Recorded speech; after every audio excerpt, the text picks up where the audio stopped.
Quero falar sobre uma paternidade segundo o coração de Deus, amém?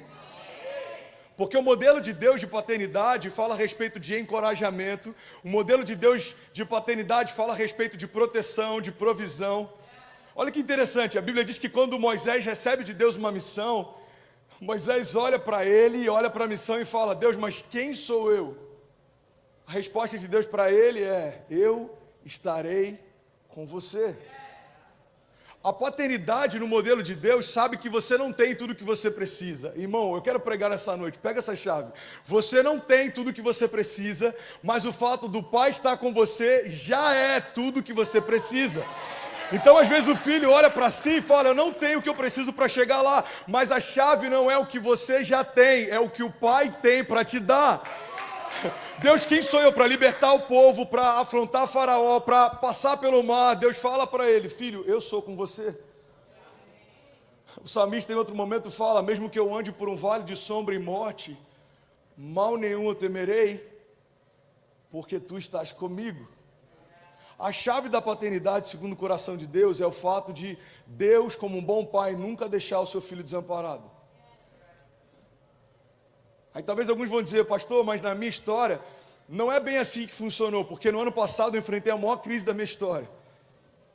Porque há 10 anos atrás eu enfrentei um momento difícil na minha casa, porque esse ano eu perdi a minha empresa, ou eu enfrentei um momento difícil de saúde. Irmão, olha para mim, a gente tem que entender que o fato de Deus permitir que algumas coisas aconteçam, não significa que Deus não nos proteja enquanto elas acontecem. O mesmo Deus que permite é o Deus que protege.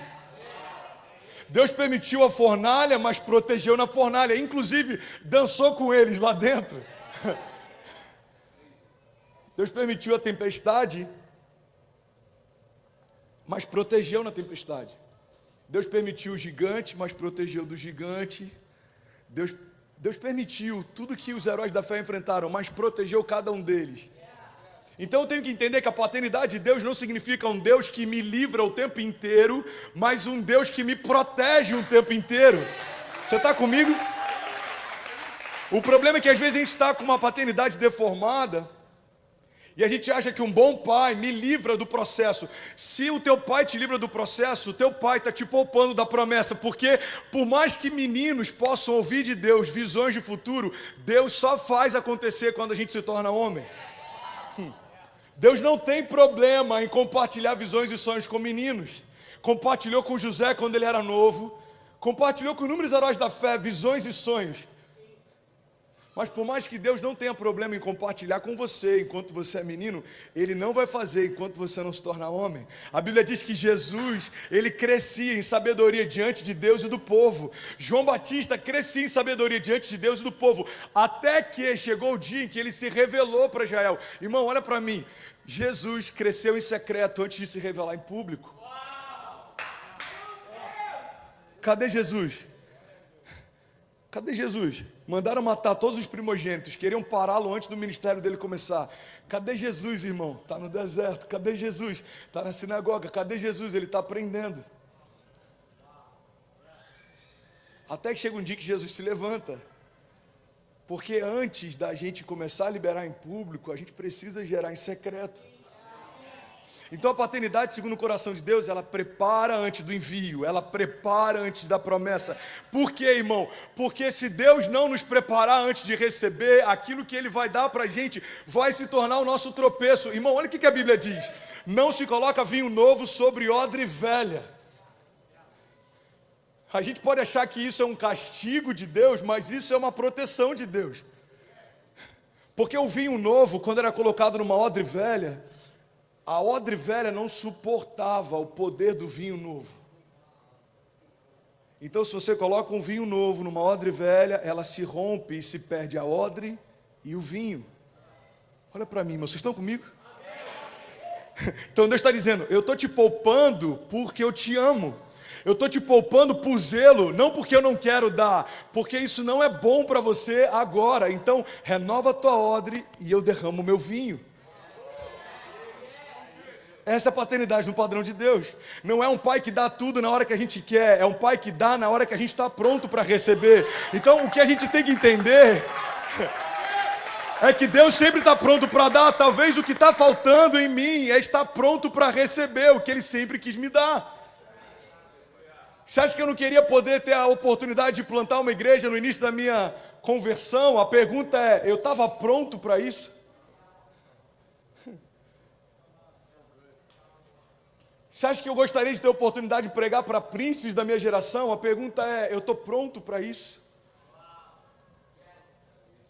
Quantos que querem ser pai, mas a pergunta que a gente tem que fazer é, eu estou pronto para isso? Porque quando eu entendo, irmão, que tudo que Deus permite que eu passe é um processo, eu paro de rejeitar o processo, eu começo a abraçar eles.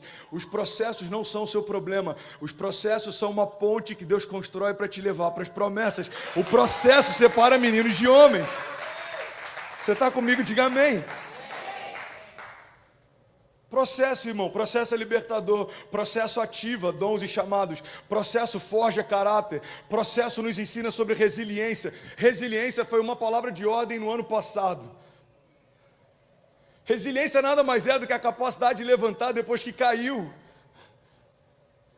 Não significa que a gente não vai cair, você vai tropeçar, você vai errar. Você vai entrar numa porta que você jura que é de Deus e depois você vai ver que não é, é normal, faz parte. Fala comigo, isso é vida real. Isso é vida real, irmão. Agora o segredo não está da gente ficar com medo e nunca entrar. O segredo está em saber que mesmo se eu tropeçar, o meu pai está pronto para estender as mãos e me colocar de pé de novo. Você está comigo? Qual é a característica que a gente vê na paternidade de Deus o tempo inteiro? Despertar grandeza. Se a gente fosse falar de grandeza alguns anos atrás, na igreja brasileira principalmente, isso ia ser muito assustador para alguns, porque a gente aprendeu uma teologia que fala que a gente tem que diminuir o tempo inteiro para que ele cresça. Alguns vão dizer, pastor, isso está na Bíblia, eu sei. Mas essa é a fala de João Batista, não de Jesus. Pega essa chave, irmão. Essa é a fala do último profeta de uma antiga aliança, mas não é fala do segundo Adão da nova aliança. Olha o que João Batista diz, que eu diminua para que ele cresça. Olha o que Jesus diz, vocês são a luz do mundo. Que vocês brilhem como estrelas no universo, para que todos possam ver. Irmão, João Batista está no final de uma aliança limitada da letra, que depende de sacrifício de animais para poder ser perdoado. Jesus é a nova aliança no Espírito, que já pagou o preço, que já pagou o pecado, que já pagou meu passado e já restabeleceu todas as promessas que o pecado me roubou. Irmão, em Cristo eu posso viver como se o pecado nunca tivesse existido. Então Jesus está dizendo, olha, vocês são como estrelas, vocês vão brilhar para que todos vejam a luz de vocês. Esse brilho não fala a respeito de uma vaidade que aponta para você, e essa é a chave, porque é uma linha muito tênue. Esse brilho fala a respeito da luz de Deus que brilha em você. Porque vamos ser sinceros, irmão, vê se faz sentido. Quando eu estou em Deus, se eu como pastor peco, é uma vergonha para o evangelho. Se eu como homem casado faço alguma coisa errada, vai ser uma vergonha para a igreja que eu pastoreio, sim ou não? Então, da mesma forma que os meus erros causam vergonha, os meus milagres devem ser motivo de alegria. Então o que Deus está dizendo é, a partir do momento que você está em mim, filho, você se tornou um outdoor daquilo que eu posso fazer com um homem que está completamente rendido. Então o teu milagre vai apontar para mim, o teu green card aponta para mim, os teus filhos apontam para mim, as tuas promessas apontam para mim, os teus milagres apontam para mim. Por quê? Porque agora, quando você cresce, a minha glória cresce. Quando você cresce, se manifesta, se torna visível para todo mundo o Deus que em você habita. Eu vi uma frase, eu acho que é do Billy Graham essa semana, eu achei demais. Ele diz o seguinte: a cada 100 pessoas, uma lerá a Bíblia e as outras 99 lerão os cristãos. Isso é muito forte. Cada 100 pessoas, uma está lendo a Bíblia, 99 está lendo os cristãos. Lembra daquele milagre da mulher do fluxo de sangue? A Bíblia diz que ela tem um pensamento, anos sangrando, anos precisando de um milagre, ela gastou tudo que tinha, recorreu a todos os médicos, ela tentou de todas as formas, mas quando ela ficou sabendo que Jesus estava passando na cidade, ela pensou, se eu tocar na orla das vestes dele, eu vou ser sarada. Irmão, olha o nível de fé e de entendimento dessa mulher. Ela sabia que não precisava nem tocar em Jesus para ser curada. Ela sabia que ela não precisava nem tocar em Jesus para ser curada. Pastor, mas a Bíblia diz que ela tocou em Jesus. Não, a Bíblia não diz que ela tocou em Jesus. A Bíblia diz que ela tocou naquilo que tocava Jesus. Ela tocou na roupa de Jesus. Então essa mulher entendeu um princípio. A glória de Deus na nova aliança é algo tão poderoso que se eu tocar naquilo que toca a Ele, eu vou receber o que eu preciso. Você está comigo? É esse princípio que Deus usa para nós. Tem pessoas que nunca tiveram encontro com Jesus, mas vão ter um encontro com você e vão encontrar Jesus em você. Tem pessoas que nunca ouviram Deus falar, mas vão ouvir você. Tem um amigo que está aqui visitando hoje, e eu não vou falar para não chamar atenção, mas hoje pela manhã veio um casal, e esse casal falou, cara, eu conheci esse seu amigo uma vez em Nova York, a gente estava num GC, numa célula, e ele liberou uma palavra para mim que, cara, eu nunca vi algo daquele tipo. É como se fosse uma visão que ele estava tendo. E ele estava impressionado, falando sobre palavras de sabedoria e palavras de revelação. E ele falou, cara, e exatamente o que ele falou aconteceu. Você vê, alguém ouviu Jesus falar e falou para quem nunca tinha ouvido ele falar. Esse é o princípio do Evangelho. Então, por que eu estou compartilhando isso essa noite? Porque eu creio que quando você despertar para a grandeza, tudo ao teu redor vai começar a se tornar grande também.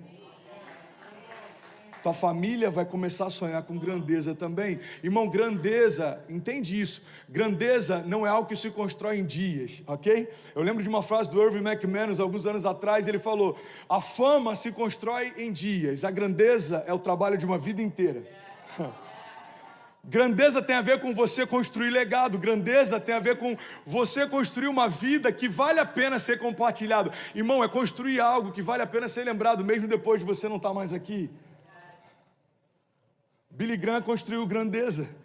E eu não sei por que eu estou falando dele hoje, mas pode fazer sentido para alguém, tá? Alguém está recebendo algo de Deus essa noite? Olha que interessante, quando Billy Graham morreu, no velório dele, colocaram o caixão dele e o púlpito na frente. Eu lembro como se fosse hoje, isso me impactou demais, cara. Eu estava acompanhando algumas reportagens do velório dele, e aí o filho dele foi falar. E o filho falou, o meu pai pregou até na sua morte. Ele pregava sobre o céu, escreveu sobre o céu, falava sobre o céu, agora a mensagem dele se tornou real. Meu pai foi para o céu. Irmão, no velório de alguém que construiu uma vida grande, ele fala mesmo sem precisar falar.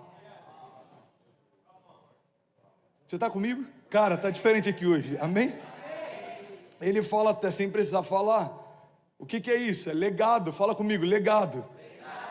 Legado é completamente diferente de herança. Herança é algo que você dá para alguém. Herança é algo que você deixa para alguém. Legado é algo que você deixa em alguém. Então a herança você pode perder, o legado é impossível, está dentro de você. Se tornou parte de quem você é forte, não é, mano? Eu pastorei alguns anos, eu conheci pessoas que receberam a herança dos seus pais, mas a última coisa que eles querem é ser como seus pais eram. E aí, cara, fala da sua história. Cara, eu recebi uma herança do meu pai, mudou minha vida. Uau, que legal. E aí, como é que seu pai era e tal? Cara, meu pai, enfim, eu prefiro não falar nisso. Ou então, meu pai não foi um cara muito legal. E você percebe que o pai deixou algo para ele, mas não necessariamente deixou algo nele.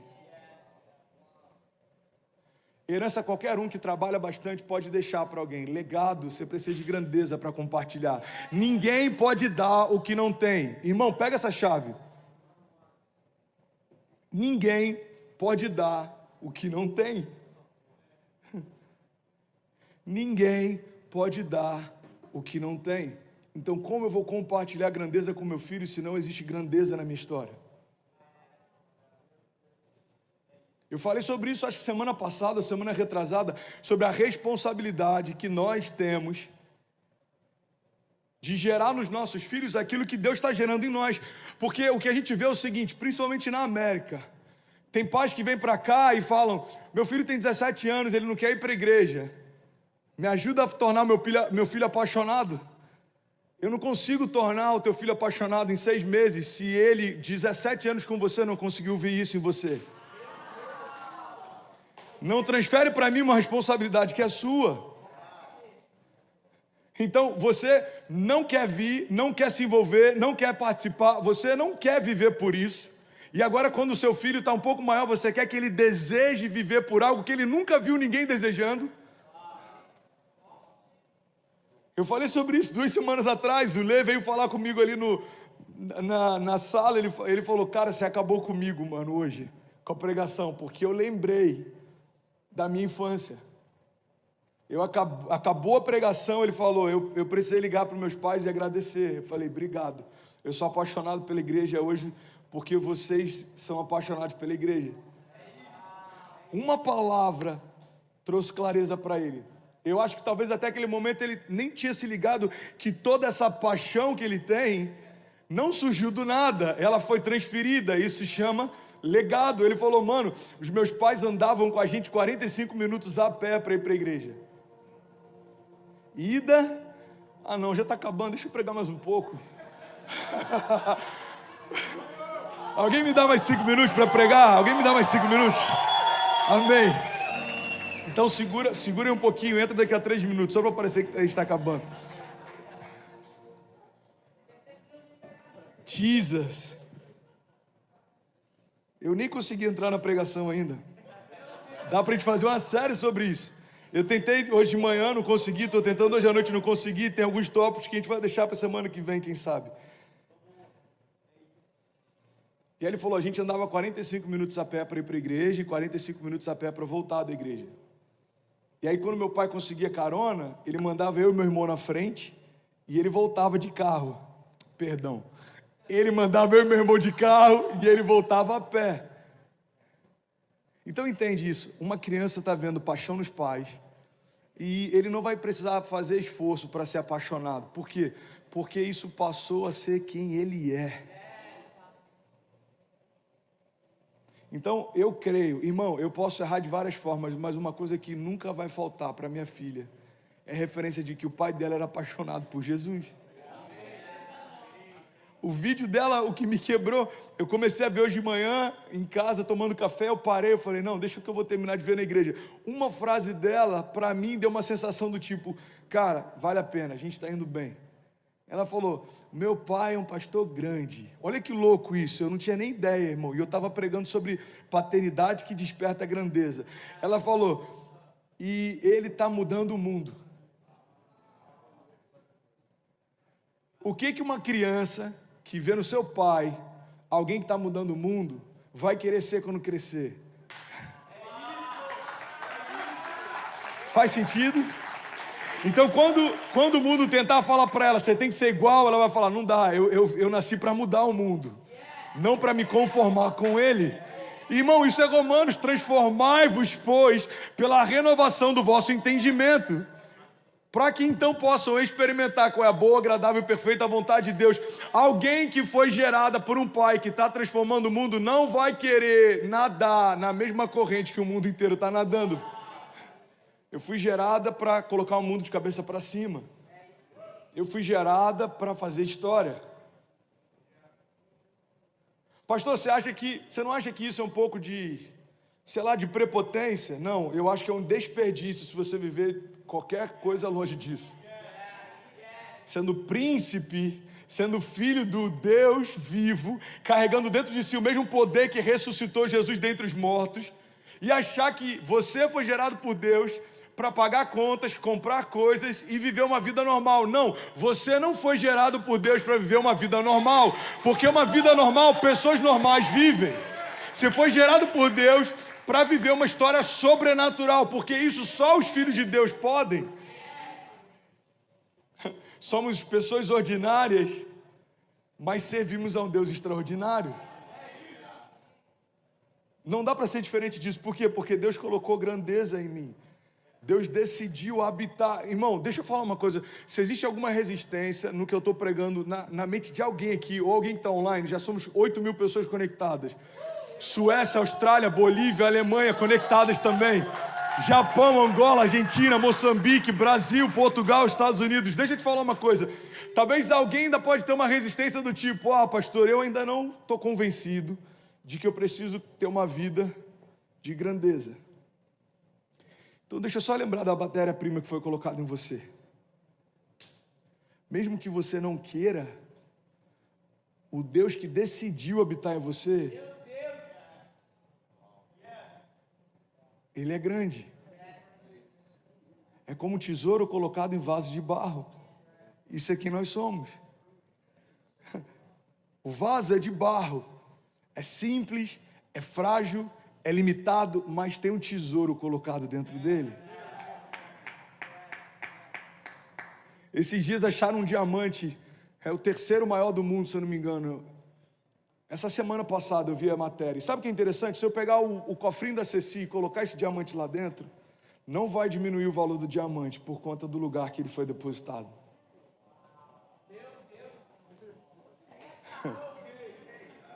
Mas certamente vai valorizar o porquinho da Cecília depois que ele for colocado ali. Faz sentido? Assim somos nós. Como vasos de barro com tesouro colocado dentro. Eu carrego a própria vida de Deus. Eu fui lavado pelo sangue de Jesus. Irmão, são verdades bíblicas que a gente tem que trazer à nossa memória em todo o tempo. Senão, o nosso evangelho vai se resumir a frases motivacionais. Qual é o princípio fundamental do evangelho? O único que poderia me julgar preferiu morrer no meu lugar. O único Filho de Deus se fez homem para que todos os homens pudessem ser feitos filhos de Deus. Ele era o unigênito. Olha para mim, irmão. E olha que eu não era muito bom em português na época do ensino médio. Mas unigênito significa o único gerado. Jesus era o único filho gerado por Deus. Mas depois que ele se entregou à morte e ressuscitou, ele se tornou primogênito. Quem que é o primogênito? Primeiro de muitos. O único filho de Deus morreu para que voltasse a se tornar o primeiro de muitos. Então ele se entrega como o único e volta como o primeiro. E quem que vem depois? Eu, você, a sua família, os seus filhos, os filhos dos seus filhos, os filhos dos filhos dos seus filhos. Você está comigo? Bases fundamentais do Evangelho. O sangue de Jesus me lavou. E pelas pisaduras dele eu fui sarado. Isaías 53. Certamente Jesus levou sobre si as minhas doenças e enfermidades. Por que eu sou sarado? Porque aquele que era a própria vida se fez doente para eu me tornar sarado. Aquele que era completamente próspero se fez maldito para eu ser feito abençoado. Aquele que não cometeu pecado se fez pecado por mim para que eu me tornasse justiça de Deus. O maior milagre do Evangelho, irmão, é esse milagre da substituição. Jesus tomou meu lugar naquela cruz, tomou a minha coroa naquela cruz, passou a minha vergonha naquela cruz, recebeu o meu jugo naquela cruz, pagou pelos meus pecados naquela cruz. Então eu não posso viver como se aquilo não tivesse sido feito. Você está comigo? O louvor está comigo? Vocês estão comigo? Pega essa chave, irmão. Se você não caminha com uma mentalidade próspera, não significa que o pecado de Jesus vai ser cancelado. Olha, o André não quis utilizar a prosperidade, então vamos voltar atrás e cancelar o sacrifício. Não, o sacrifício não vai ser cancelado, ele já aconteceu. Se você vai usar ou não, é uma escolha sua, mas está disponível. Se você não quer caminhar segundo a grandeza que Deus tem para você, irmão, é uma escolha sua, mas não vai mudar o que Jesus fez, já está pago, já foi consumado. Quando ele está lá, né, de braços abertos, a Bíblia diz que ele declara em alta voz: Tetelestai, está consumado. Pai, eu te entrego o meu espírito, está consumado, foi feito, o preço foi pago. Jesus entrega a vida dele. A Bíblia diz que ele toca o inferno, mas ao terceiro dia ele ressuscitou. Uma das passagens que eu sou mais apaixonado na Bíblia é quando diz que Jesus fez de todo o inferno um espetáculo público, triunfando sobre eles na cruz do Calvário. Cara, isso é muito forte, olha para mim. Jesus fez de todo o inferno um espetáculo público, triunfando sobre o inferno na cruz. Vou finalizar agora. Você está comigo ainda? Diga amém. Eu tenho 2 minutos. Eu estou tirando onda, tenho 2 minutos ainda. Dá para a gente pregar uma série em 2 minutos. Vocês estão comigo? Não me deixe sozinho, não. Eu só tenho 2 minutos. Jesus. Todo o inferno, um espetáculo público, triunfando sobre eles na cruz. Sabe, eu quero te fazer um convite. A gente vai sair daqui.